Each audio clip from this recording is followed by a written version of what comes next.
Chapter 11. Eternal rest grant unto them. On Friday, September 7th, exactly 1 week after the killings, the funeral was held for my 4 slain family members.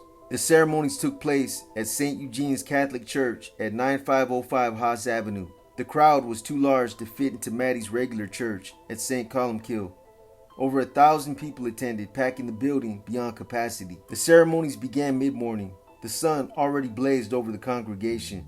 The temperature would again hit triple digits.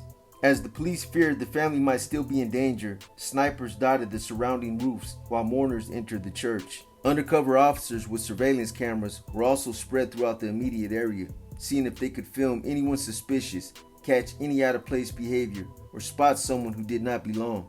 Undercovers also circulated throughout the church itself. Strangers and those who did not belong were one thing, but it was the thought of those we knew that caused me the most grief. As I greeted fellow mourners, I felt a queasy guilt as I could not help wondering, was I shaking the hand of a killer? Was I hugging the man who stuck the knife in my back? Were they among us, posing as bereaved? This tension hung over the entire funeral. The killers had simply disappeared, and yet they remained a constant presence. And this only added to both the fear and the frustration. What did they look like? At this point, they were only shades. Something invisible and empty. How to give them flesh and blood? Were they watching me at this moment?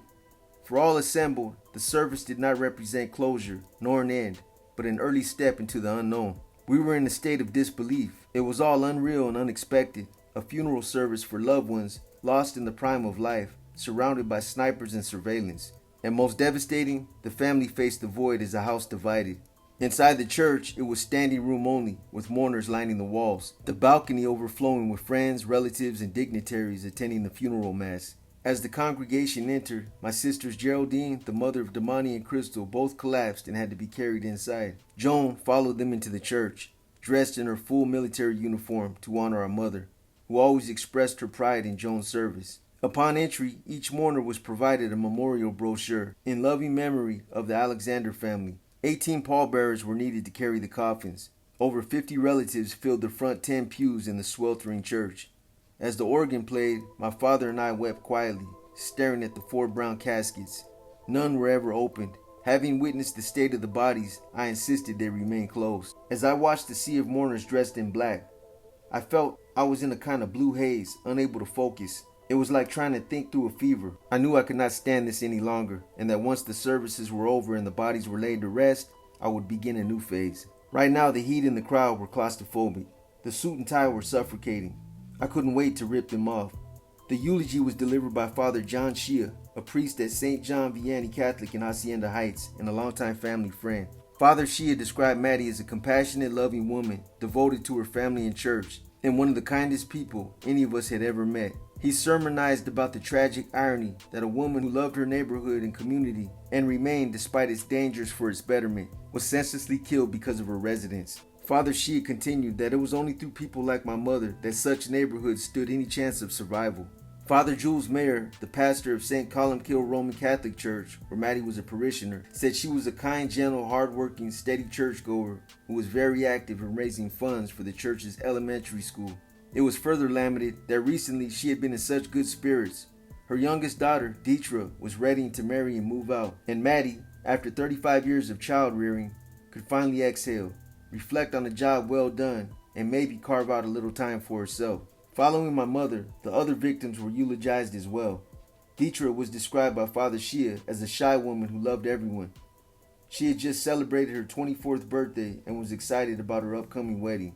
Co-workers from Zodi's department store on Vermont Avenue described her as religious and family-oriented and said that she worked very hard and everyone liked her. I spoke of Deetra as the baby and the princess and recalled the time I served as her chauffeur on her prom night, renting a burnt orange Cadillac limousine and wearing a suit to match. Damani was considered to be a miracle, as his mother, Geraldine, had been told that she would never be able to have children. He was described as a mature boy, an old man when he was born, and as old before his time.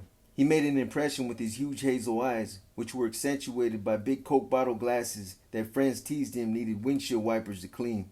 The family remembered him above all as a trusting boy who loved his mom and worried about her all the time. The memories of Damon could still make the mourners smile through the tears. They recalled the way he loved to wear a shirt and tie, make him look like a little midget or a little butler. His mother remembered how he liked to watch the Christian station and had said he wasn't afraid to be with God. Father Shea had termed him a friend of the young and old, while a family friend eulogized him as loved by everyone in the entire neighborhood, who would visit the older people every day and report back to Ibora how everyone was doing. Once, when he had seemed afraid, his mother asked him if the movie they had recently watched had scared him. No, Damon said, that movie wasn't scary.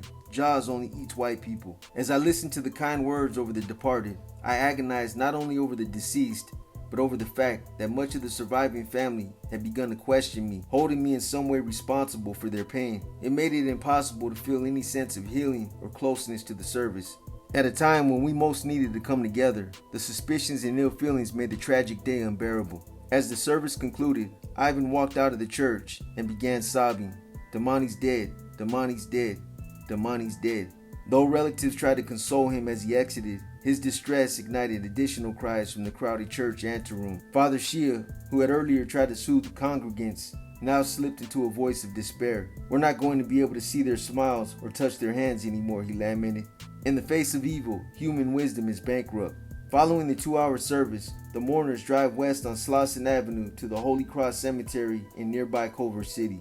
I know the cemetery well, having served at hundreds of funerals as an altar boy in the 1950s. We enter through a wrought iron gate, drive beside a large ornate cross. In California's Mexican period, the land had been used for cattle grazing and belonged to the Rancho La Boyona before being sold to the Archdiocese of Los Angeles, which chose the land because of its rolling hills, peaks, and valleys. Opened in 1939, the Roman Catholic Cemetery covers more than 200 acres and has become a tourist attraction, famous as a resting spot of celebrities. Bing Cosby, Jimmy Durante, Rita Hayworth, Bela Lugosi, and other heroes of Hollywood lie in the grotto, up the hill and in the cemetery's southwest corner. Today, our family's procession travels the low hills of Holy Cross and then buries our 4 relatives on the gentle slope of the cemetery's northwest side. Through the proceedings, the mourners do what they can to stay cool, fanning themselves or seeking shade under the scattered trees. By mid-afternoon, the temperature hits 100. The priest makes a final prayer for mercy, then the sign of the cross over each of the bodies. He speaks for the final time. "Eternal rest grant unto them, O Lord. May they rest in peace. Amen. May their souls and the souls of all the faithful departed, through the mercy of God, rest in peace. Amen." After the burial, 3 metal grave markers are placed in a row in the grass. Damon and Damani each have their own plate, while my sister and mother rest together beneath one. The graves are set in the same plot with the nuns with whom Maddie spent her working hours. Behind the cemetery walls, single-family bungalows stretch for miles. Palm trees intermittently spike the foreground. In the distance, downtown Los Angeles and the Hollywood Hills disappears into the late summer smog. As the ceremony concludes, I stare at the graves. Ibora Bonds Alexander, April 5, 1925, August 31, 1984. Dietra Louis Alexander, August 15, 1960, August 31, 1984. Damon Andre Butler Bonner, January 19, 1976, August 31, 1984. Damani Osai Garner Alexander, July 11, 1971, August 31, 1984.